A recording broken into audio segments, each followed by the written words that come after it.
Tervetuloa kuuntelemaan Kuomat pelaa podcastia. Kuomat pelaa on rento pelipodcasti, jossa kuomat juttelee peleistä, joita me tykätään pelata.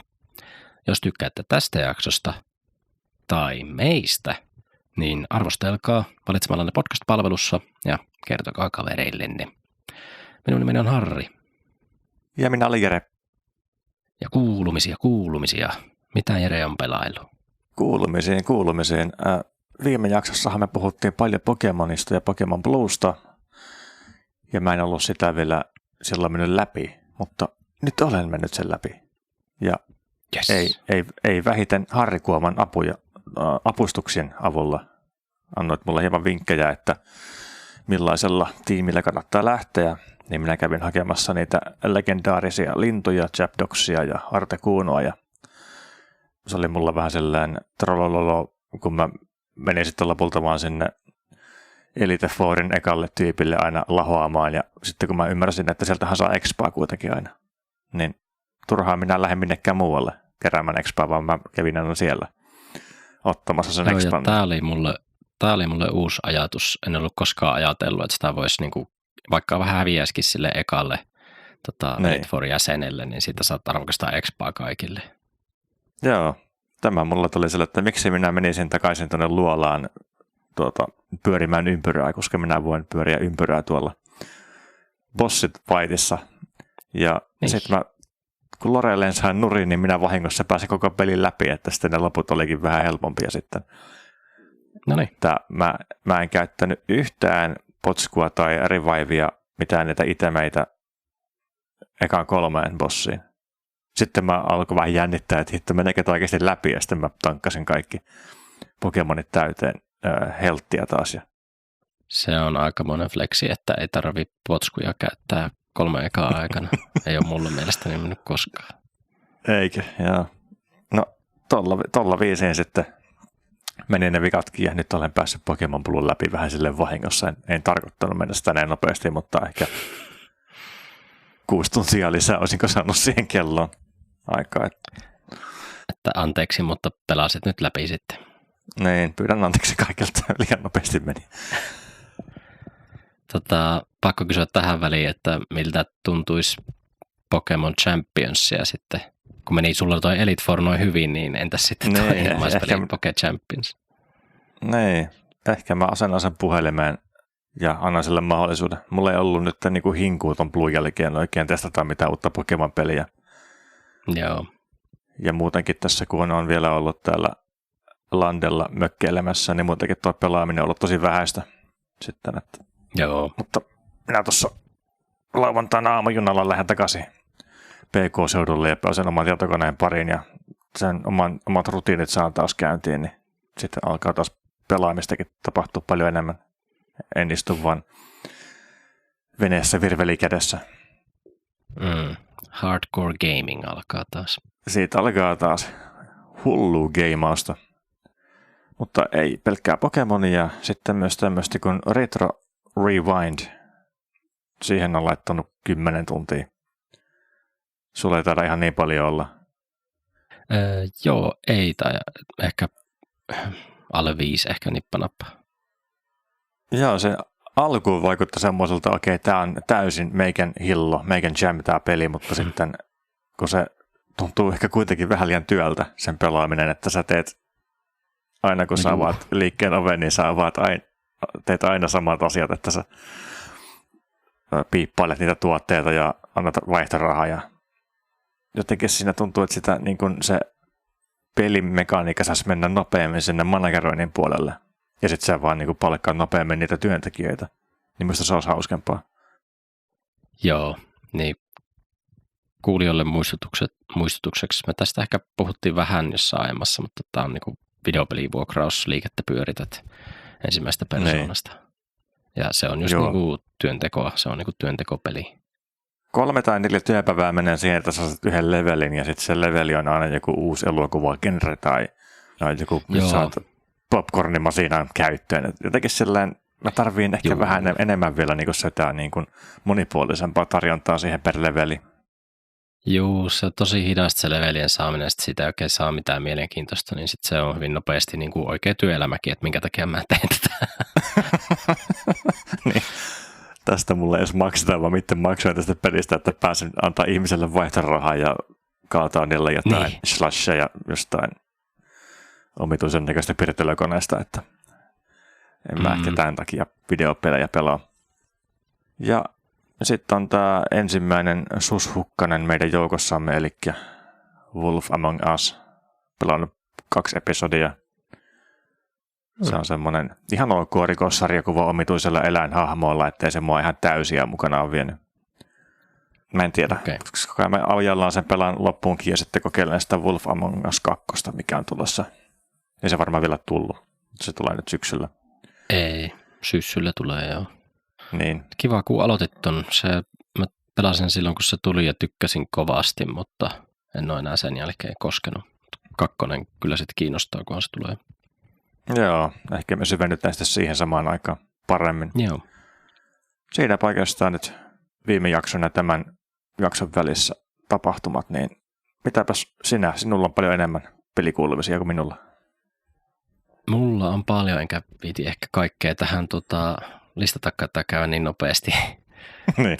läpi, mutta vois mainita alkuun, että RuneScape Dragon Wilds, mä sen ostin tuossa Alesta ja mä en mielestäni ole siitä puhunut vielä, niin testailin sitä, oli kovin innoissani, mutta se ei olekaan niin kuin mörppi niin kuin isolla porukalla, vaan se on tämmöinen pienen porukan enemmän niin kuin Valheim oikeastaan kuin mitään muuta, että sä voit tehdä servun ja sinne voi joku alle 10 henkeä liittyä tai voit juoneta jonkun toiseen ja sitten se on sitä, että just niin kuin teet asioita tai craftaat asioita ja sitten ne on riippuvaisia aina toisista, että mä tarviin tuota, että voin tehdä tuon toisen, mutta jotta mä voin tehdä tätä, niin mä tarviin tuon ihan muuta. Niin se on semmoista, mistä Jere ehkä tykkäisi vähän. Riippuvuusketju. Niin, riippuvuusketju ja taistelu on siinä ihan okolta, siinä voi taikoa ja tuommoista. Mutta ei se tosiaan sitten tajusit, mitä se on, niin en ole sitten enää pelannut, että se saattaa jäädä. Tajusin, mikä tämä on nyt tässä, pitäisi pelata kaveritten kanssa ja jotain survival crafting. Ei hemmetti. Minä menen pois täältä. Niin. Minun kaverit? En. Ja sitten toinen, mikä olisi itse asiassa parempi kavereiden kanssa, Overwatch. Sitä voisin pelata, jos kavereiden kanssa, jos niitä olisi, ketkä pelaisi Overwatchia. Että mulla oli sellainen intensiivinen ehkä viikko, että pelasin tätä niin kuin tosi paljon. Tuossa parisen viikkoa sitten menin ihan rankediin siinä, mitä en ollut pitkään aikaan tehnyt. Mä mutetin voice chatin, mutta näkyy siellä tekstichatissa silti paljon BM, bad mannersia, suolaisia viestejä ja muita. Ja kun mä tykkään pelata tankkia, niin voi pojat, kun nykyään 5v5 on se normi rankedissa, niin tankkeja on vain 1, kaikkia muita on 2. Aina kun häviää, niin voit olla ihan varma, että tankki saa paskaa niskaa ja huolella. Ja sitten mä oon sellainen, että actually, sanon sinne väliin, mutta ei kaikista on hauskaa kengätä tankin niskaa. Niin. Vähemmistönä joudut sietämään sitten sitä muiden pään aukomista. Niin. Nyt minä, valkoinen heteromies, tiedän mitä. Ei. En lopeta tuota vitsi. Mutta joo, siis tosi kurjaa pelata itekseen rankedia. Että sitten mulla tuli vielä ihan älytön tappioputki, enkä mielestäni niin kuin pelannut niin huonosti. Niin sitten totesin, että mä en, niin kuin, tässä ei ole enää yhtään mitään hauskaa, vaan haukutaan joka pelissä ja mä vaan häviän. Sitten mä mutetin sen chatinkin, mutta ei se paljon auttanut, kun niitä häviöitä vaan tuli, niin sekin saa nyt jäädä sitten, että katsotaan taas vuoden päästä uudestaan sitä. Muut ihmiset pelaavat tietokonepelit. Musta tuntuu, että me ollaan aikaisemminkin mietitty tätä asiaa ääneen tässä ohjelmahistoriassa. Näin se on. Mutta sitten yksin pelejäkin on pelannut tämmöinen kuin Wabi Sabi Sushi Derby. Ihan uusi peli löytyy alle 5 eurolla Switchiltä ja Steamista. Ja tää on ihan hulppea, tosi söpö pikseligrafiikkapeli. Siinä se alkaa jotenkin sillä, että avaruusoliot niin kiinnostuu ja tykästyy mahdottomasti sushiin, ja sitten ne antaa niille jonkinlaisen elämän ja järjestää niin kuin sushi-laukkakisoja niillä. Ja suurin mahtavin kisa on tämmöinen joku Galaxy kisarata, minne sä yrität päästä nousemalla näissä divareissa ylöspäin. Mä enpä tiennytkään, että raa'asta kalasta saa tuommoisen ravipelin aikaiseksi, mutta näin se vaan. Maailma on tämän näköinen. Joo, että on, jos on kuulijoille tai ereille yhtään tuttu toi Uma Musume juoksu-anime-tyttöpeli, semmoinen ilmaispeli, missä en tiedä. Missä sä niinku koulutat anime-tyttöjä ja ne juoksee toisiaan vastaan niin kuin laukkakisoissa. En ole siis pelannut, olen vaan kuullut juttuja. Niin tämä on saman tyylinen, että sä teet sen sushin, sitten sä koulutat sitä, että sillä on eri kykyjä, että se voi vaikka juosta nopeampaa tai kiihtyy nopeasti. Ja sitten niillä voi olla eri skillejäkin, että ne voi tehdä niin kuin ansoja vähän niin kuin jossain Mario Kartissa, että laittaa seinämän sen taakse tai jättää pommin jälkeensä. Riippuu mikä skilli sillä on. Se riippuu myös siitä täytteestä, että onko sulla lohta vai tonnikalaa vai jotain kasviksia. Se on ihan tosi hauska peli. Se, niin kun sä alat pelaamaan sitä, niin mä ainakin vaan niin virnuilin koko ajan, kun se oli niin älytöntä ja hauskaa. Ja oliko tässä sitten käytetty wasabia mitenkään, että kun otat vähän tulisuutta mukaan, niin sitten se antaa jotain lisää siihen? Eipä tullut vastaan. Olikohan sillä edes wasabi-täytettä, mutta ei ainakaan asetta tullut vastaan. Oli jotain semmoisia, onko nyt mätiä tai jotain, mitä voi tiputtaa, vähän niin kuin kaviarin tyylistä, niin ne on pommeja. Joo. Sitten oli joku soija-ansa, en muista. Mutta tässä ei itse kun niin. Mutta sitten kun se kisa alkaa, niin sä et mitenkään ohjaa sitä, että ne juoksee itsestään. Ja sitten sä voit välillä painaa, sä voit joko käyttää sen kyvyn, missä sitä kestää, että sä pystyt taas käyttämään sitä uudelleen, tai sitten voit painaa toista nappia, että se kiihdyttää. Ja se kiihdytysnappi on olennainen, koska siellä, kun sä juokset jollain pöydällä tai sushi niin kuin hihnalla, liukuhihnalla, mitä on noissa sushi-paikoissa esimerkiksi Japanissa, niin siellä välillä tulee sitten asiakkaita, jotka, niillä näkyy tilaus siellä ruudun ylälaidassa, ja jos sä juokset tonnikalalla, sit siellä on, että tonnikala sushi seuraavaksi, niin sit sun pitää varoa niitä sushipuikkoja, kun ne muuten poimii sinut ja syö sinut, ja se on ollut kisalliset siinä. Niin just, eli se miljö on niin kuin japanilainen sushi-hihnasta siinä, mutta sitten se onkin lavastettu oravisetupiksi, ja sitten siellä on, näkyykö niitä ihmisiä siellä puikkojen kanssa, vai ilmestyykö ne puikat vaan niin kuin jostain yläreunasta, ja ne vaan ne puikat vaan ilmestyy yläreunasta, ja sitten tulee, että race over, ja sitten näkyy teksti, että kuka sinut söi, minkä ikäinen, ja se kertoo, että vau, olipa hyvää. Ja sitten sä saat rahaa sitä sinun susista. Ideana kyllä mielenkiintoinen. On ihan loistava. Ja tosiaan vaan 5 € suosittelen kokeilemaan, jos kiinnostaa yhtään. Sitten viimeisimpänä kuulumisena mä nyt ostin viimein alesta, Nintendo eShopin alesta tämän Inazuma 11 Victory Road Futis JRPG-pelin, joka tuli viime vuonna. Tämä on muuten ihan kaikille konsoleille, on myös Steamissa. Niin tämä on Level 5 Studion, joka on tunnettu jo niin kuin klassikko JRPG:den tekijänä niin kuin 1 tai pari Dragon Questia ja muita hyviä klassikoita. Nuo Yokai Watch-pelit myös, jotka meni tosin sitten flopiksi, mutta se on mulle tuttu pelistudio, ja tässä on niin kuin, tämä on ollut niin hyvä. Tässä on kaikki ollut niin uskomattoman hyvin tehtyä, niin kuin animoidut anime-kohtaukset ja käsikirjoitus onko suoraan animesta, niin kuin siinä ekassa Inazuma 11, josta puhuin jaksossa 15. Ja Futis on tosi hauskaa tässä, vaikka siinä kestääkin joku 5 tuntia ennen kuin pääsee oikeasti pelaamaan sitä. Mä oon yllättynyt iloisesti, että sä oot tsekannut se jakson numeron, että milloin sä oot viimeksi puhunut tuosta pelisarjasta. Yleensä minä olen aina se, joka menin www.kuomatpelaa.com ja sieltä etsin, että missä puhutaan Inazuma Elevenistä, niin sieltä löytyy. Joo. Joo, tuun tästä puhumaan ehdottomasti jossain tulevassa jaksossa.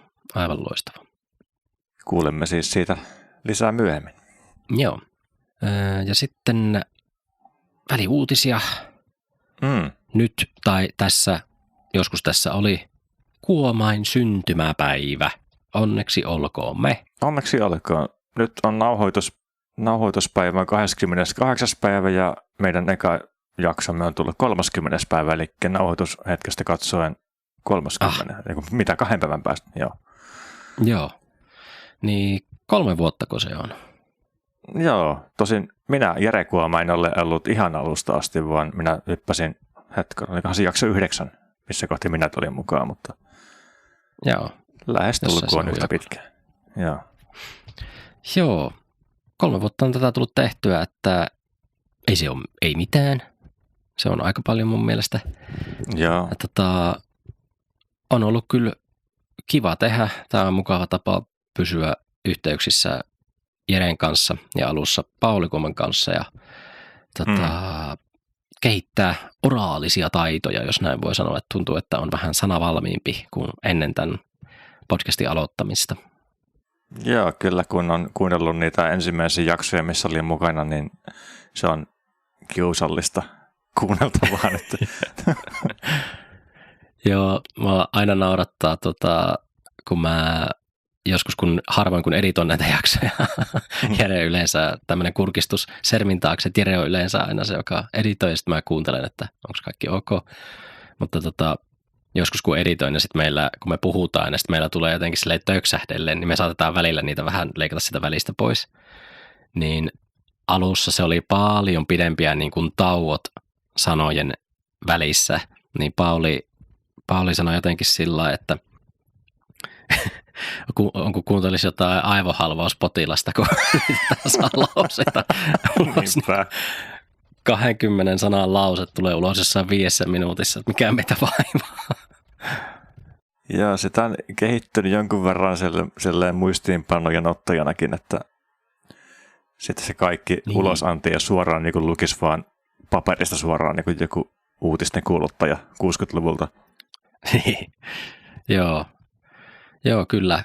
Mullakin on vaihdellut tosi paljon muistiinpanoja ottaminen, että nyt on pitemmän aikaa mennyt tosi kevyillä, että sitten saatan jotain avainjuttuja ottaa sieltä ylös, mutta sitten joskus, kun intoudun, niin sitten otan, niin kun, jos tuntuu, että mä haluan muistaa sanoa tästä, niin sitten laitan vähän enempi. Mutta joo, varsinkin kun mä olin nyt tuossa kesämökillä saunamassa, niin koko ajan mun piti juosta siellä pukkarin puolella kirjoittamassa puhelimeen, kun tuli niin hyvää settiä mieleen sitten niin aina tietystä pelistä tai jostain, että mitä haluan sanoa, että nyt mä haluan sanoa tämän lauseen juuri tällä tavalla sitten nauhoitustilanteessa, kuin mitä mä mietin sitä täällä lauteella. Joo, jos tulee tyyli joku hyvä vitsi tai jotain muuta tulee mieleen jostain pelikohtauksesta. Jotain tällaisia tulee tehty aika paljon sitten. Muun muassa lenkillä saatan ottaa puhelimen ja muistiinpanosovelluksia laittaa ajatuksia, mitä tulee sitten. Sitten se näyttää vain tyhmältä muiden näkökulmasta, tuolla vaan joku räpilää puhelinta ja kävelee jotain lenkkiä siellä. No sitähän kaikki tekee nykyään. Tuijottaa luuria, kun liikkuu. Mutta avataanko vähän analytiikkaa, että joo, miten? Tämä on minusta mielenkiintoista, että aika harva podi suoraan kertoo lukuja. Ehkä jotkut isommat podit kertoo, mutta minusta taas ihan hauskaa, että sellaisen jollain verrattain vähän pienempi vielä, niin aika harvoin meidän kokoiset podit on kertonut suoraan, että miten paljon heitä kuunnellaan, mutta nyt me kerrotaan. Joo, että sieltä analytiikoista nähdään, että siellä on semmoinen ydinjoukko, joka jaksaa kuunnella. Juuri sinäkin ehkä siellä kuulija olet sellainen, tunnistat varmaan itsesi. Niin joka jaksolle on kertynyt ainakin päälle 20 kuuntelua niin kuin viikon aikana. Ja sitten ajan kanssa niitä valuu sinne lisää vähän kerrassaan. Ja spessujaksot on menestynyt niin kuin pääasiassa paremmin aina. Että esim. Kun katsoin top 5 kuunnellunta jaksoa, niin 4 siellä oli spesiaalia. Joo. Ja jos avaan vähän noita lukuja, niin kuunnelluin oli tämä Nessus Pessu, eli Nintendo 8-bittisestä kertova spesiaalijakso Samin kanssa. Sillä on 131 kuuntelua. Ja sitten esittelyjakso on hyvänä kakkosena, eli ihan ensimmäinen tehtiin aikoinaan Paulin kanssa 102 kuuntelua. En tiedä miltä se pitäisi ehkä palata kuuntelemaan, miten kamalalta se kuulostaa tai muuta, mutta tuo Nessus Pessu olisi varmaan hyvä semmoinen sisäänheittojakso, niin kuin, että jos jotain kiinnostaa. Kolmanneksi kuunnelluin on sitten tämän TikTokkaajan Retropelit kanssa tehty PlayStation-spesiaali, jolla on 94 kuuntelua. Mä voisin heittää tuolta vähän, niin kuin, koska nämä tulee myös RSS-feedin kautta YouTubeen. Niitä YouTuben statseja taas ei lasketa sinne Spotify for Creatorsin puolelle, kun se laskee suoraan Spotifysta. Ja sitten varmaan, kun me ollaan nyt hiljattain liitetty sinne Applen podcastiin ja se integroitiin sinne Spotifyn kanssa samaan, niin ne jotenkin laskee yhteen niitä statseja. Niin joo. Metal Gear Solid-jakso on meidän YouTubessa kerännyt 42 vieviä, eli se on suosituin. Ja tämä on nyt sikäli ihan ok, kun mehän tarjoillaan pelkästään vain staattista kuvaa, meidän podin logoa, eikä mitään muuta visuaalista virkettä siellä, niin se, että joku jaksaa kuunnella YouTubessakin näitä juttuja ilman mitään niin kuin videota, niin sekin on aika hyvä. Sitten toi Nessus Pessu, NES-spesiaali Samin kanssa, niin se on kerännyt 32 klikkiä ja sitten PlayStation-spesiaali Retropelin kanssa niin 22. Että tossa on ne 3 kärki. Ja täälläkin ne 3 suositunta jaksoa on sitten nämä, mitkä on tehty yhteistyössä muiden kanssa, että selkeästi niin kuin sitten heidän omista kanavistaan tai heidän oma yleisö sitten myös löytää sitten sinne jakson pariin. Joo, ja demografiasta en ottanut muistiinpanoja, mutta muistan nähneeni, että suurin osa kuuntelijoista on niin kuin meidän ikäluokkaa, se eilinen yllätys, eli 30 plus. Joo. Pääasiassa 24 vuodesta ylöspäin, ja pääasiassa Suomesta, mutta muistakin maista oli kuunteluja.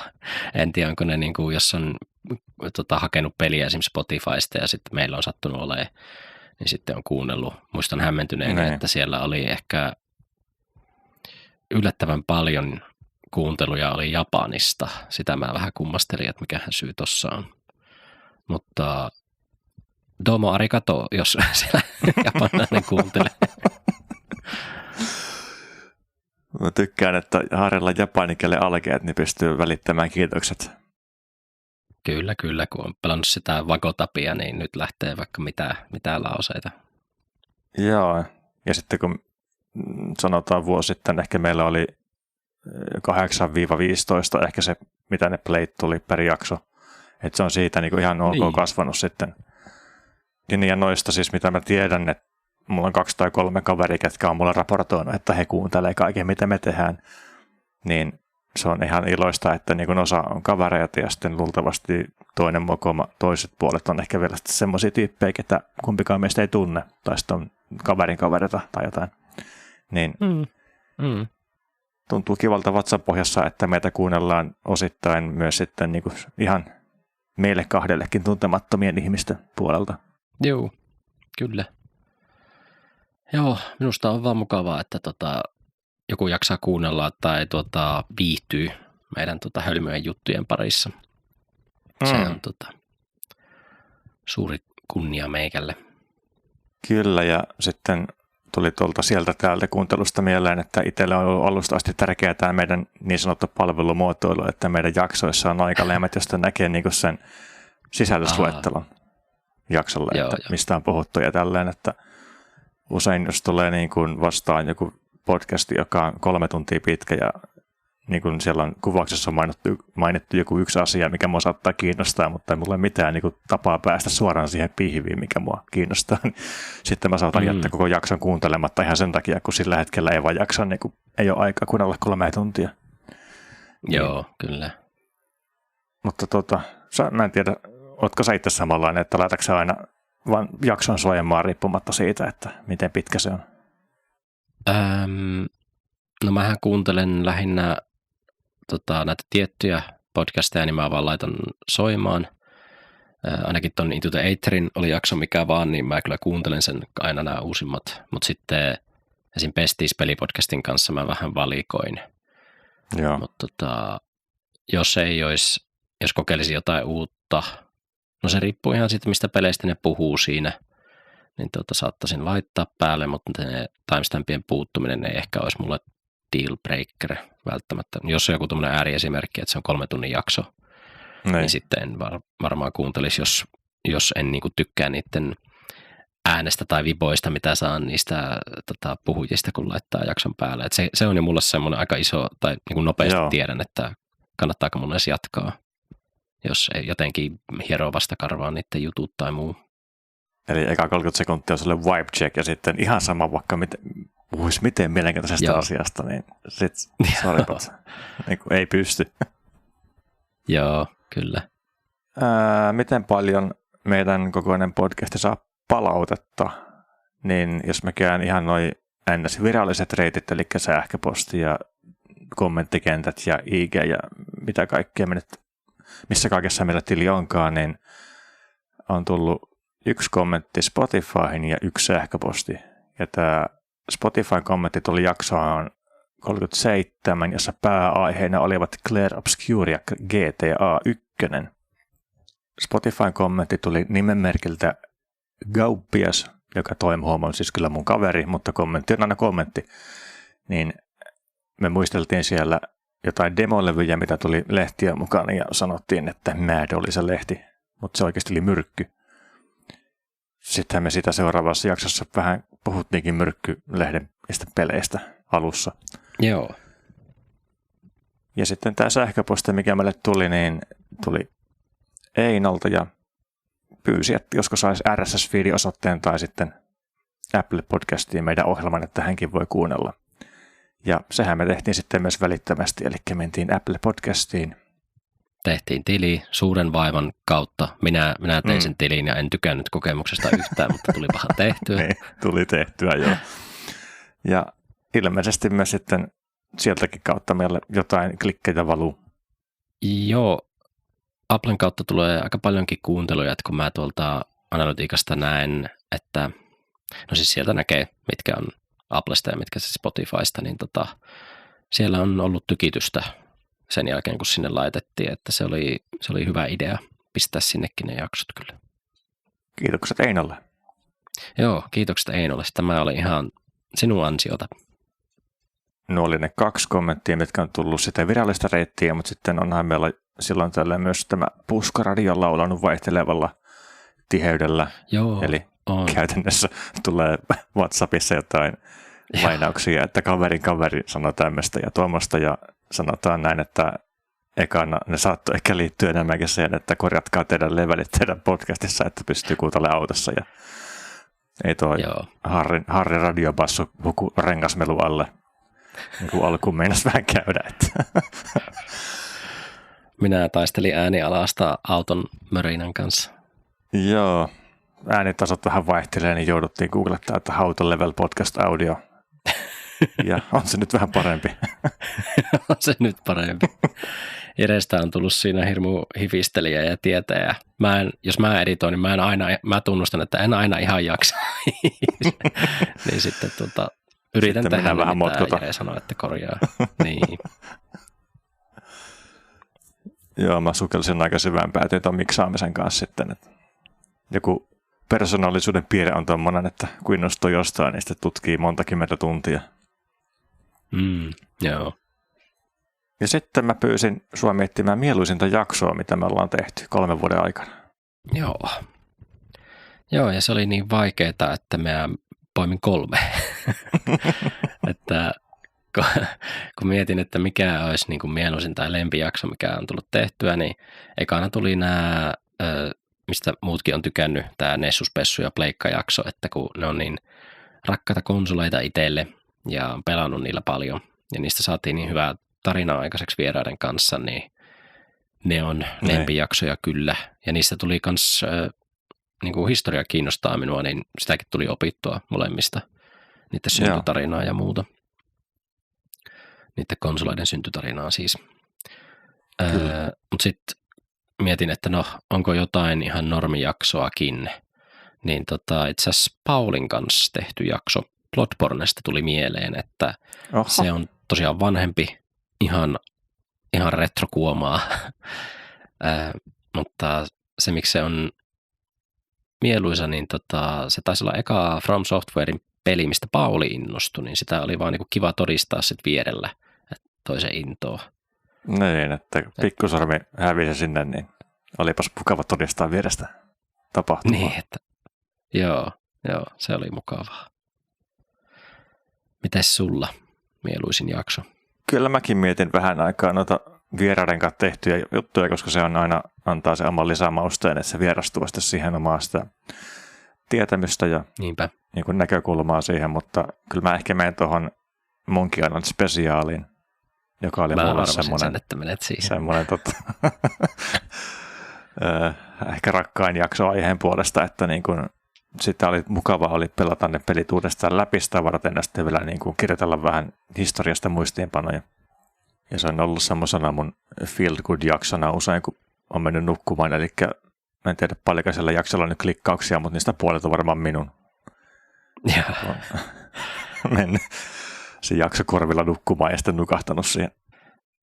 Tuo on niin aitoa. Ja se on siis yllättävän, se on tavallaan tosi tarkkaa, että minkä kelpuuttaa siihen, mitä kuuntelee, kun menee nukkumaan. Et mulla on se nyt pitkään ollut Pokemon Champions gameplay-videot, kun niillä kertojilla tai pelaajilla on niin semmoinen rauhallinen tyyli siinä, että on semmoisia setämiehiä vähän, niin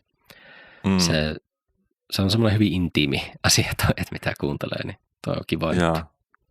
Ja vaikka tuo Monkey Island spesiaalikin alkaa olla jo sellainen ns. Vanha jakso, niin se oli mun mielestä aika hyvin strukturoitu kuitenkin se ohjelma. Että aika silleen se kypsä. Joo, mehän käytiin siinä ihan hitosti niitä pelejä läpi. Niin, käytiin, kyllä. Onkohan mulla enää muuta asiaa näistä meidän statseista ja palautteista ja meidän matkasta tähän. Niin joo, muutama ehkä shoutoutti muille suomenkieliselle podcasteille. Meillä on se 20 hitsiä helposti jo per jakso, niin se on kuitenkin sitten aina joku päättää sijoittaa meihin aikaa ja suomenkielisiä pelipodcasteja yllättävän paljon. Ja että mitä mä itse tykkään nyt enemmän, tai kuuntelin nyt ainakin kesämökillä aika paljon, niin jaetun ruudun tekemistä on kiva seurata. Ja sitten semmoinen kuin takapölkkö, mikä on ollut olemassa jo vissiin 9 vuotta sitten tullut heidän eka jakso. Niin mä näen, että heissä on tietysti erilaiset persoonat on tekemässä siellä, mutta siellä heillä on hyvin paljon niin kuin samaa tämmöistä niin kuin hyvää keskenäistä kemiaa ja historian tuntemusta sun muuta tämmöistä. Niin mukava seurata ja sitten ihan videopelien ulkopuolelta niin animaatiokuplaa on seurannut jonkun verran, koska vaikka mä en animaatioita oikein hirveästi katso, mutta siellä paistaa rakkaus lajiin. Joo, sitä olen minäkin vähän kuunnellut, heitän tähän väliin. Mä katson aika paljonkin animaatiota itse asiassa, niin shoutoutti animaatiokuplalle, että jaksaa tehdä ja kuuntelin sitä hänen äitienpäiväspesiaaliaan ja vähän hieroi vastaan se, että hän nosti Linda Belcherin hyvänä äitinä, koska minulla on monta esimerkkiä, kun hän on huono äiti, mutta voidaan jutella. Asiasta voidaan keskustella, joo. Mulla lämmitti se pieni meränneito jakso, missä puhuttiin siitä vanhasta punaisesta VHS-kasettikotelosta, mikä mullakin on jossain täällä vanhempien komeroissa tallessa, niin siinä tuli lämmin olo. Ja sitten vielä muihin pelipodcasteihin, niin aina kun tulee Konsolifiniltä uusi jakso, niin mä selailen sitä läpi ja sitten jonkun verran Geekmania sieltä täältä, että vielä sinne terveiset, että olen huomannut teidät. Joo, tähän väliin vielä välillä on hyvä pysähtyä ja vähän katsoa, että mitä on tullut tehtyä ja miten mennyt. Niin tämä oli ihan hyvä, tämmöinen retro ja lämpimät kädenpuristukset kuulijoille, Jerelle ja Paulille. Että kiitos teille kaikille. Kyllä, vaikka Pauli ei ole enää aktiivisesti mukana, niin hän on kuitenkin toinen perustaja ja ikuinen kuoma. Sitä titteliä ei menetä. Ikuinen kuoma. Näinpä. Se on kuin Sir-arvon nimi Britanniassa. Niin, tai Suomessa presidentti. Niin. Mennään päivän peliin. Joo. The Legend of Zelda: A Link to the Past. Nintendon peli vuodelta 1991 SNESille, eli Super Nintendolle. Tämä on pelisarjan 3. peli ja minun ensimmäinen kosketus Zeldaan ikinä. Herranjestas, onko tosi? On ihan Ikinä. Tosi kuin vesi. Ikinä en ole pelannut Zeldaa. Wow. Ja siis tästä kertoo minun tietämättömyydestä sekin, että mä luulin, että niinku Zelda ja Link, niinku tämä hahmo on sama asia, mutta se Zelda onkin kuin prinsessa siellä valtakunnassa. Mä ajattelin, että se Joo. Zelda on vähän niin kuin semmoinen taiteilijanimi sille, että minä menen tuonne ja raivaan Zeldana mörkät niin kuin maailmasta ja sitten oikeasti minäkin Link. Joo, että vähän niin kuin se on. Lotarissa Aragorn tunnetaan nimellä Strider, että jotain tämmöistä niin kuin samaa myyttisyyttä. Mm. Ja sitten mä halusin, että tämä on mun eka Zelda-kokemus 2D-pelistä eikä suoraan 3D, koska sieltäkin olisi vissiin löytynyt vaihtoehtoja. Joo, niin olisi itse asiassa emulaattorilla Nintendo 64 on 3D:nä. Sekin on edelleen toimii, Ocarina of Time. Joo, mutta erittäin hyvä valinta ensimmäiseksi Zeldaksi, koska tämä on yksi klassikoista, tämä Link to the Past. Joo, mä vähän googlettelin ja sitten kyselin myös ChatGPT:ltä, nostan käden, että mä käytän välillä pelisuosittelun hakemisen ChatGPT:tä, että kerrot tästä pelisarjasta ja mikä olisi hyvä porttihuume, niin sekin taisi tätä suositella ensimmäiseksi peliksi. Okay. Ja tämä pelin grafiikat kyllä puhutteli minua paljon. Mm. Mutta minä käyn vähän edelleen, mä vähän tuosta grafiikoista. Niin. Mä käynnistin tämän Nintendo Switch Onlinein kautta, kun on vanhoista Nintendo-konsoleista käytännössä emulaattoreita ja siellä on rajattu valikoima pelejä, niin tämä oli siellä. Niin, oli tosiaan yllättävän hyvin toimivat grafiikat, että melkein niin kuin olisi tässä viimeisen 10 vuoden aikana tehty joku pikselipeli. Ja animaatiokin oli niin kuin yllättävän hyvän näköistä, että olin kyllä niin kuin vaikuttunut niistä. On tosi vaikea uskoa, että 35 vuotta vanha peli. Sepä. Taustatarina kauan sitten. Jopa ennen 2 ensimmäisen Zelda-pelin tapahtumia 3 jumalatarta loi Hyrulen, joka on tämä maailma, johon tämä peli sijoittuu. He loivat myös Triforce-nimisen kultaisen kolmion merkitsi heidän voimastaan ja piilottivat sen Golden Land-nimisen rinnakkaismaailman. Tämä Golden Land tunnetaan myös nimellä Sacred Realm, ja tämän paikan sijainti salattiin visusti. Eräänä päivänä rosvojoukko löysi kultaisen maan oven ja astuvat sisään. Kun he lähestyivät Triforcea, rosvojoukon johtaja Ganondorf tappoi kaikki kätyrinsä ja sanoi, että tämä Triforce on muuten minun. Kun Ganondorf kosketti Triforcea häijyllä sormellaan, niin kultaisesta maasta tuli Dark World. Sitten samalla tästä Ganondorfista tuli villisika ja nimestä lähti Dorfi pois. Eli lopputuloksena Ganon possu. Ajan mittaan Ganon houkutteli vaikutuksella alttiita asukkaita Dark Worldin puolelle ja heistä tuli Ganonin niljakkaita kätyreitä. Sitten Ganon hyökkäsi Hyruleen ja yritti valloittaa tämän itselleen. Hyrulen kuningas sanoi, että how about no? Ja kysyi 7 viisalta, että voitteko laittaa tuon oviaukon umpeen, kun alkaa ärsyttämään nuo Ganonin jutut. Ganon teljettiin Dark Worldiin ja näin Hyrule näki monta vuotta rauhallista ja onnellista elämää. Eihän onni tietenkään voi jatkua tai ei tule hyvää proosaa, tai ainakaan videopelin taustatarinaa. Hyrulessa alkoi tulla vitsauksia. Tuli ruttoa, tulipaloa, kuivuutta ja maanjäristyksiä. You name it. Kaikki löytyy.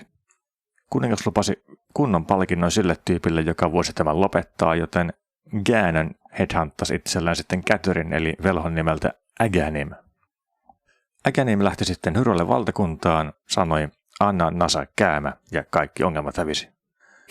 Ei sanonut oikeasti anna Nasa käymä. Mä pöllin tuon Pekka ja Pätkä elokuvasta, kun Pätkä tekee taikatempu.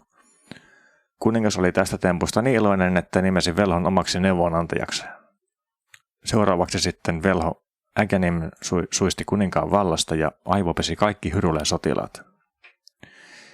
Sitten viimeisenä askeleena hän vangitsi 7 viisaan jälkeläiset sekä prinsessa Zeldan, ja tällä reseptillä hän halusi murtaa Sinetin ja vapauttaa Genonin Darkworldista, että Genon pääsisi vallitsemaan kaikkia molempia maailmoita.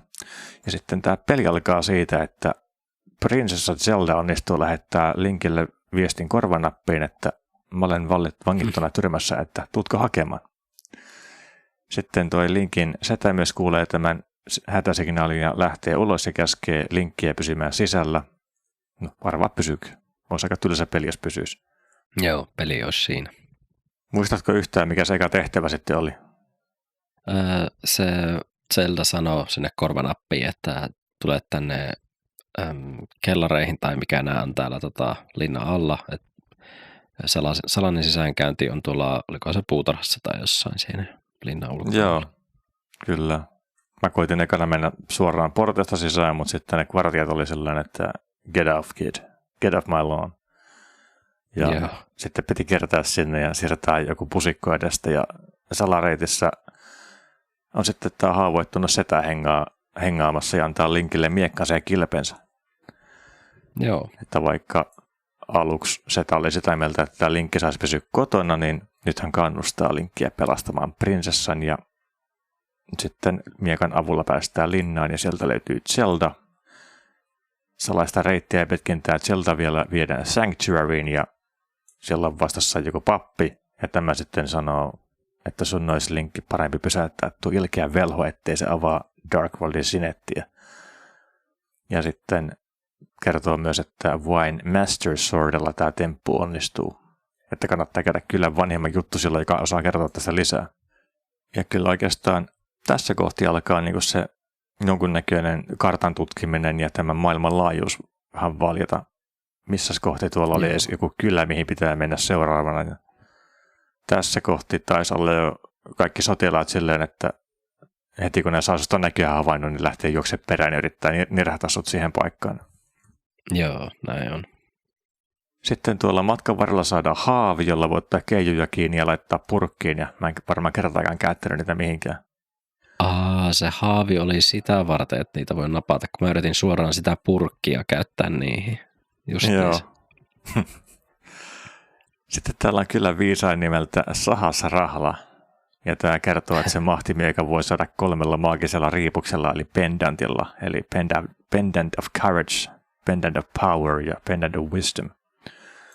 Mä en tiedä, onko tämä tarkoitettu näin tämä pelin tarina, mutta mun mielestä tämä niin jakautuu 2 osaan, että eka on tämä pendanttien haaliminen ja sitä kautta sen Master Swordin saaminen hyppysiin. Ja sitten kun se questline on tehty, niin avautuu se toka-osuus. Mä en tiedä, mihin sä pelasit tätä. Mä en pelannut ihan kauhean pitkälle, että 2 pendanttia hain ja sittenpä jätin siihen. Et mä en ole varma, pelasinko mä tätä joskus yli 15 vuotta sitten, kun mä muistelisin, että paikka tai kartta näytti vähän tutulta ja päästäänkö tässä niin kuin matkustamaan ajassa taaksepäin, kun tämä nimikin on Link to the Past? Mun mielestä tässä ei menty aika matkustettu, vaan matkustettiin näiden valoisan maailman ja pimeän maailman välillä. Aivan, okei. Okay.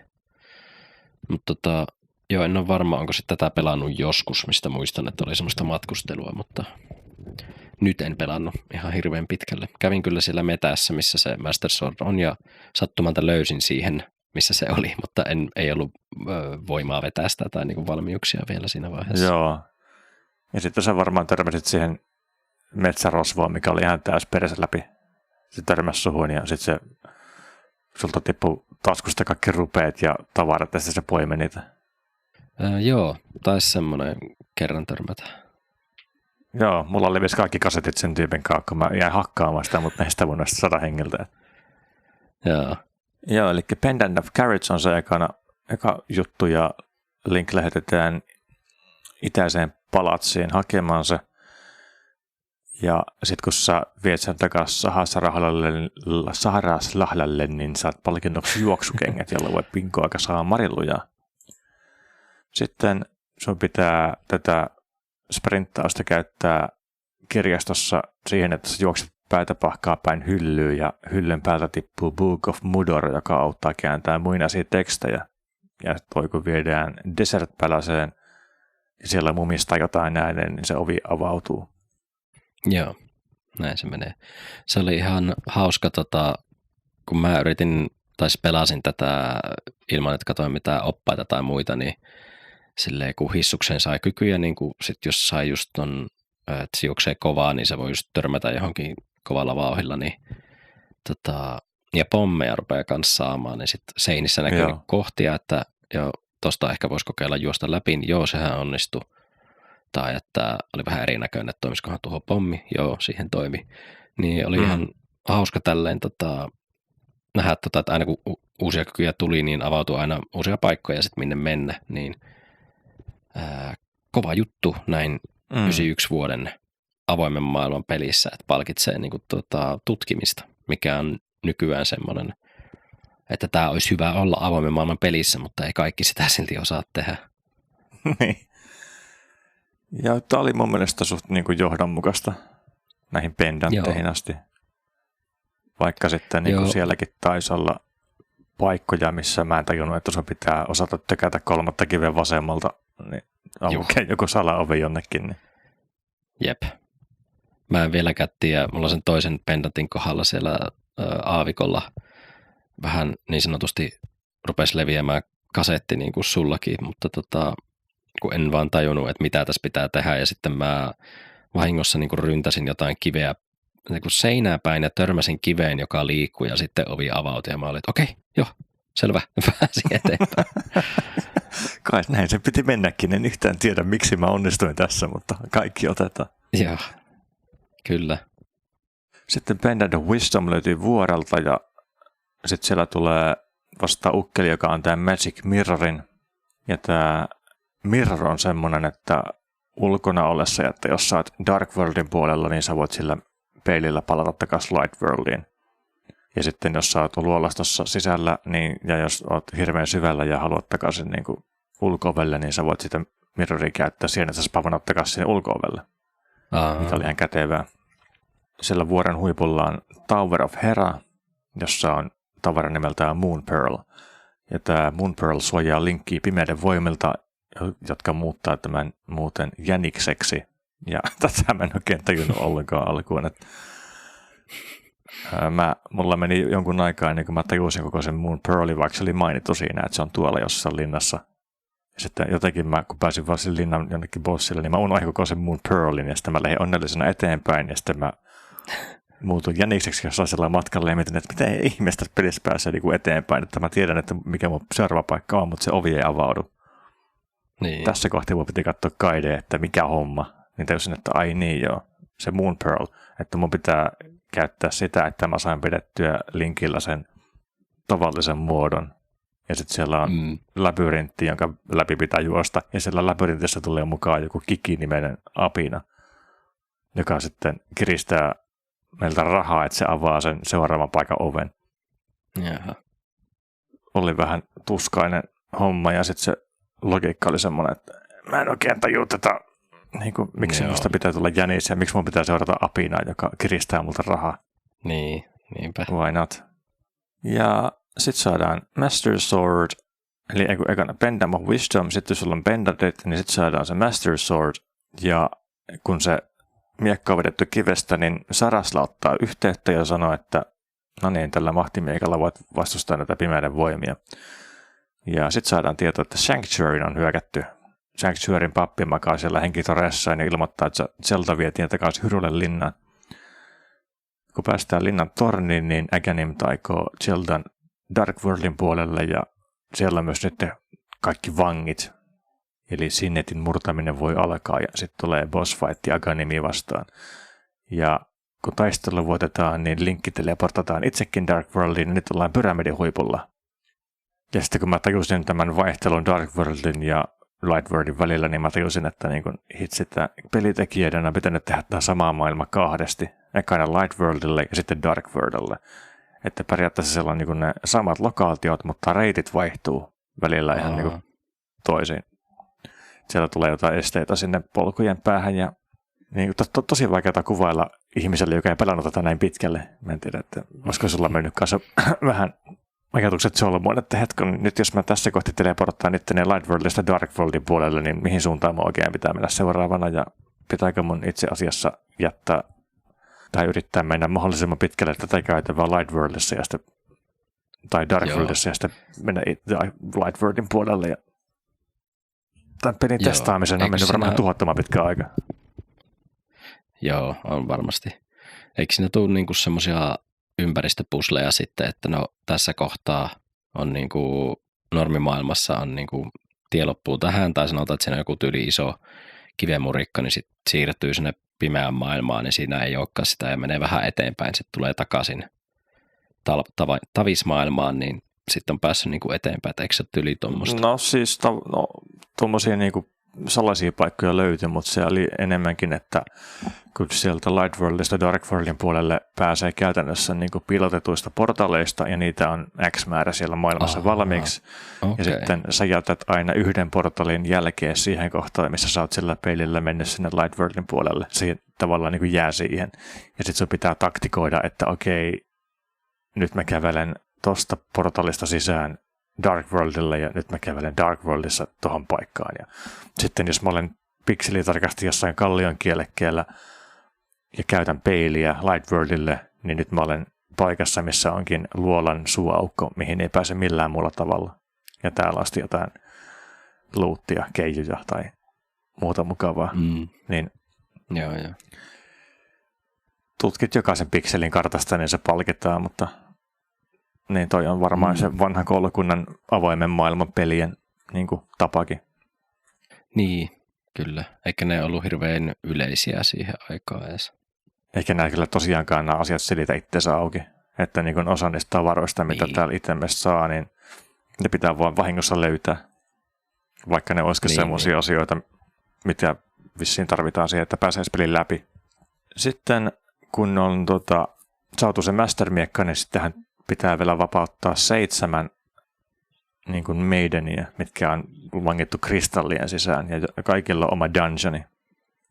Aha, wow. Ja tää oli grindiä, ja niin kuin ei olisi tullut yhtään mitään ilman niin kuin guidea ja sitten vielä emulaattorin save stateja, että mä yritin aika pitkälle pelata tätä peliä näissä rehellisesti, että niin kuin tunnollisesti vaan yrittää aina alusta, vaikka sä kuolet johonkin ihan tyhmään paikkaan 500 putkeen tai johonkin bossille asti pääsee, niin samaan hännän heilautukseen lahoaa. Ja niin kun, minusta ei ole tähän. Minä murrenin ihan täysin siinä. Niin sitten otin Emudekistä, pindasin save stateit ja sitten kun välillä piti niin kun about 1 damage kerrallaan aina niin kuin seivata ja loadata stateja, että pääsi jonkun bossin läpi, koska Okei, sä menit ihan hardcore niin mä menin, koska mä päätin, että nyt kun mä oon täällä asti, niin mä pelaan tämän pelin läpi, vaikka mikä olisi. Okei, no mäkin tuossa niinku kaikki salaisuudet julki, mäkin käytin save stateja, mutta mä en ihan noin urakalla käyttänyt niitä, että mä sitä enemmän niin kuin, että pystyt tallentamaan missä vain kohdassa käytin sitä sillä lailla, että sitten aina kun näytti, että nyt ehkä tulee jotain outoa tai hurjaa, niin sitten tallensin ennen sitä. Joo. Voinpahan sanoa, että on nähnyt tämän pelin lopputekstit, mutta ei nyt voi ylpeillä sillä, että olisin hirmu niin kuin rehellisesti ja aidosti pelannut tämän läpi. Mutta se johtuu vaan tosta, että I'm a working man ja mulla aikaa niin käyttää 100 tuntia tuommoiseen hinkaamiseen. Niin. Ja kun tämä on niin eri tyyliin tehty peli, että silloin oli ihan normaalia se just, että sähän nyt hierot tätä sitten, eikö vaan? Niin. Hierot hyvän aikaa, että pelit on kalliita eikä niitä ostella paljon, niin tämä nyt tästä riittää sulle vuodeksi tyyliin. Niin, olisi kyllä mullekin riittänyt. Hermot riekalee ehkä. kyllä se sitten kun katsoo niin taas YouTubesta jotain niin pelivideota tästä, että miten helpolta se näyttää joillekin NS-pro-pelaajille, vaan itsellä ei ole niin mitään niin semmoista taustaa tämän tyyppisistä peleistä. Ja niin kuin herra Retropelikin kanssa todettiin viime yhteisjaksossa, että ennen pelit vain oli tosi paljon vaikeampia kuin mitä tänä päivänä. Joo, kyllä. Näin se on. Joo, mä tiedän, mulla on muistiinpano jonkun verran myös noista bosseistakin, mitä tuli niissä siinä tavallaan tokassa questilainassa, mutta kun me ei voida keskenään puhua niistä, niin onko siinä mitään järkeä luetellakaan sitten niitä. Mutta sanon pahan, että... Jos siellä on jotain hauskoja juttuja, niin sitten, mutta... Ei mulla oikein niinku... Ehkä päällisin puolelta, miltä ne näyttää ja vähän mekaniikoista, mutta se on ehkä vähän sitten vaan semmoista ranskalaisilla viivoilla luettelemista, niin mä en tiedä, kannattaako noita käydä läpi, mutta tietysti Linkki pelastaa maailman ja rauha palautuu valtakuntaan pelin lopuksi, ja en tiedä yhtään montako tuntia mulla meni tähän, koska tuossa SNESillä ei ollut ollenkaan sitä pelin sisäistä timeria, niin en voinut kellottaa, että paljon mä käytin aikaa tähän, mutta niin. Enkä mä tiedä, tuliko musta tämän pelin perusteella sieltä faniakaan, mistä tämä oli vaan niinku semmoinen kuriositeettipeli, että niinku, tämä oli hauska nähdä, että millaisia sieltä pelejä on tehty. Ja tämmöisenä niinku, jonkunnäköinen konsensus internetillä on, että tämä on yksi parhaista sieltä peleistä, niin pitihän se nyt nähdä itsekin, että millainen se on. Niin. Miltä siinä sitten tuntui, niinku, tutkimisesta puhuttiin, että sitä niinku palkitaan, että se on jees, mutta miten muuten se avoin maailma tai sitten taistelu, miltä ne tuntuu? No mä oon semmoinen, että mä rämppäsin vain sitä miekalla hakkaamista joka vihon kohtaan, että sillähän oli myös se power move, että sä vähän aikaa jännität sitä miekkaa ja siinä tulee semmoinen kimallusanimaatio, että se pyörähtää helposti. Niin mä opettelin sitäkin vasta tosi loppuvaiheella. Okay. Jotenkin se oli omituisen rentouttavaa, kun tässähän on hirveästi niitä pusikoita, mitä sä voit nostella tai hakata miekalla ja niistä tulee sitten tosi paljon rahaa tai sitten jotain muuta luuttia, niin se oli yllättävän terapeuttista toimintaa, raivata niitä. Niin, että pakko arvostaa ehkä eri aseiden määrää, että niinku, tässä niinku koko ajan, jos vain oikeastaan niinku osaa mennä oikeisiin paikkoihin, etsii lisää, tai ylipäätään vaikka vakellaan sepällä karaisemassa miekkaa, niin, tai tekemässä parempia nuolia jouseen, niin se helpottaa tosi paljon.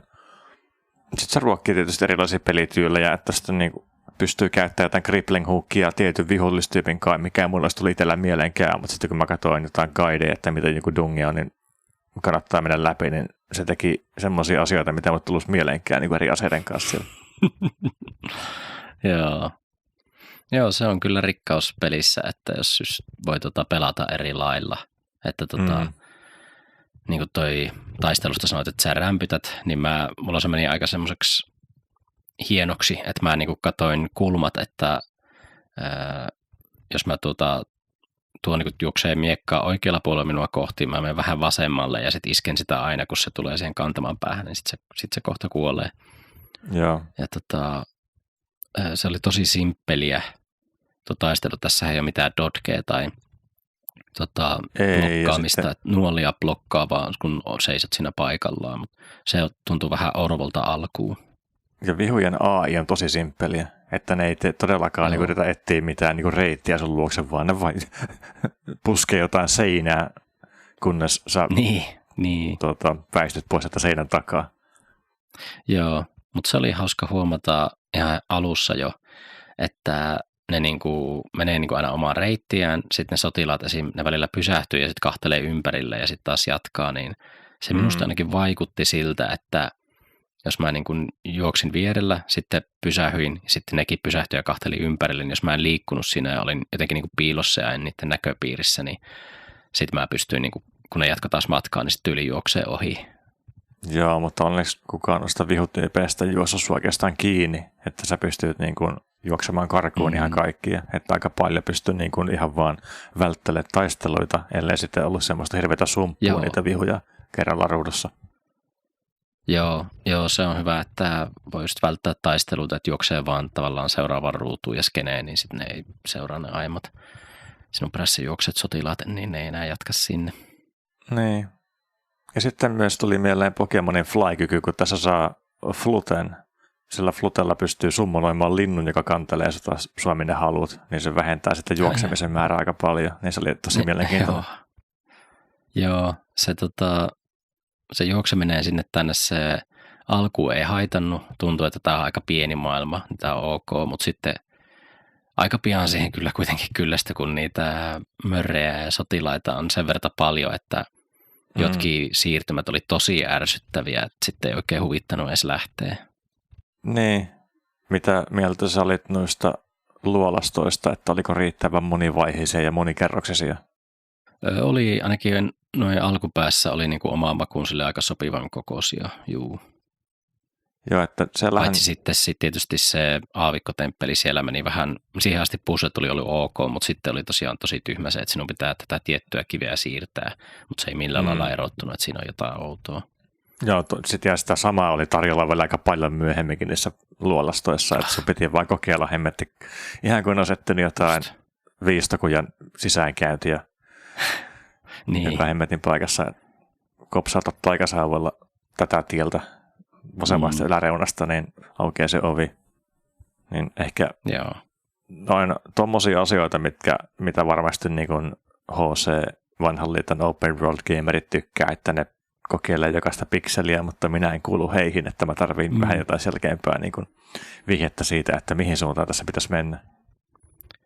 Juu, minä olen samanlainen, että mä oon sen verran spoiliintunut tai niin kuin lellitty näiden uudempien pelien toimesta. Että vaikka onkin Nessi-pelit sillä lailla, että on niitä joskus pelannut, mutta en ole enää niin kuin aikuisiälle, niin kyllä ne on vaikeita sitten palata Nessi- tai Nessi-pelit. Kyllä, mutta kysyin vielä sulta, että kun sä otet sen 2 pendanttia ja jäi siihen, niin oliko se tämä, että ei ollut tarpeeksi selkeitä suuntaviivoja vai mikä sitten sai lopettaa siihen? Seuraava suuntaviivahan olisi ollut selkeä kyllä. Mä olin tykännyt sitä siihen asti, että se Sahara sanoo aina, että menet tuonne. Että jes, mä menen.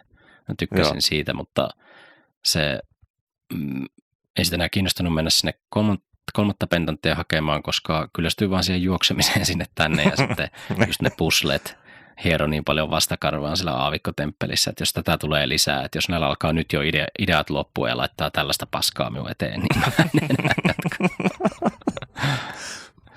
Ei ole pelkkiä kukkia ja sateenkaaria tämä kokemus selkeästi sullakaan sitten ollut. Että... Ei ollut, että alkuun oli ihan tosi jees, että mä niinku tykkäsin, miten ihanan simppeliä pelaamista se oli ja tuntui mukavalta. Ja hämmästelin koko ajan, että miten tämä on 35 vuotta vanha peli, että kun oli niin edellä aikaansa, siis totisesti. Mutta sitten se on kuitenkin avoin maailma, mikä sitten mulla aina vähän tökkii, ja sitten nuo puzzlet, jos ei ole johdonmukaisia, niin kuin sanoit, niin se on sitten iso miinus. Mutta ehkä mä sitä joskus taas pelailen. Olen tätä aina silloin tällöin pelannut, niin tämä on semmoinen, just kun kaipaa jotain mukavaa, simppeliä, yksinkertaisempia aikoja, niin sitten tämä on hyvä valinta. Mulla on ehkä, että mä grindasin tämän väkisin läpi, vaikka sitten katsomalla netistä ihan saakelisti ohjeita, niin johtui siitä, että mä olin tavallaan päättänyt, että tämä on eka Zelda-peli, mitä mä pelaan, ja minähän perhana puhun tästä jaksossa vaikka hampaat hirveässä sitten sellainen, niin. Että kyllä mennään perkeleeni kesytän, niin mä sitten painoin päämärkänä sen loppuun asti, ja tiedän, että nyt mä välttämättä koske tähän peliin enää ikinä uudestaan, mutta mä tiedän, että mikä se kokemus on, ja mä tavallaan niin ymmärrän myös sen viehätyksen, mitä tämä on antanut silloin aikoinaan sen ikäisille muksuille tai sen ajan muksuille. Itse olin julkaisuajan kohtaan vielä ihan liian pieni pelaamaan tätä. Niin, joo. Meillähän on ollut nyt aika retrojaksoja, kun Pokemon Blue oli edellisessä ja nyt mentiin vielä ajassa taaksepäin tähän Link to the Past. Joo. Sitten pelaan 70-luvun pongia varmaan sitten ensi jaksossa. Mä muuten pelasin sitä joku kuukausi sitten ennen kesälomia, kun kävin Tampereella ja Vaprikissa, niin testasin puolison kanssa sitä. Kyllä me siinä vahva 5 minuuttia käytettiin. Joo. Saisikohan sitten tehty tunnispessua pongista? se on aika saavutus, jos saataisiin. Sitä veikkaan, että ei nousisi analytiikoissa top 10. Ei välttämättä. Ei varmaan meidän se ydinjoukkokaan jaksaisi kuunnella sitä koko jaksoa. Sillä, että nyt kehuttiin meidän ydinjoukkoja ja sitten ne sanoi, että ei vittu oikeasti, Harri ja Jere, nyt ei pysty enää. Nyt ei enää pysty, me tänne ei enää voida seurata teitä. Jep. Tähän asti on kaikki on mennyt hyvin, mutta nyt jossain se raja tulee vastaan. Söpöä pikseligrafiikkaa ja ihan hemmetin pitkä peli, vaikea peli. Onneksi nykyään emulaattoreissa on save state, niin tämmöinenkin vähän huonompi pelaaja pystyy pelaamaan näitä. Vaikka sitten vähän hampaat irvessä, mutta ei kai mulla sen enempiä. Joo. Onko meillä, vieläkö Harri haluaa puhua lisää peleistä, eri pelistä? En mä ehkä, kun kahtoo, minkä verran ollaan äänitelty. Voisi olla hyvä hetki lopettaa tähän. Säästetään lämmöt sitten ensi jaksoon lisää. Joo. Jes, ei ole uutisiakaan tällä kertaa, niin lopetellaan tähän. Nämä jaksot tulee sinne YouTube-kanavalle, josta olikin mainittuna aiemmin. Kuomat pelaa löytyy siellä. Siellä voit käydä myös kommentoimassa ja tykkäilemässä. Jos heräsi mitään kommenttia tai palautetta, niin pistä vaan palamaan kommenttikenttään tai Instagramiin. Me ollaan sillä nimellä Kuomat pelaa yhteen kirjoitettuna. Tai voit laittaa perinteistä sähköpostia osoitteeseen palaute@kuomatpelaa.com. It's dangerous to go alone. Take this! Kiitos kuuntelusta. Heippa! Heippa!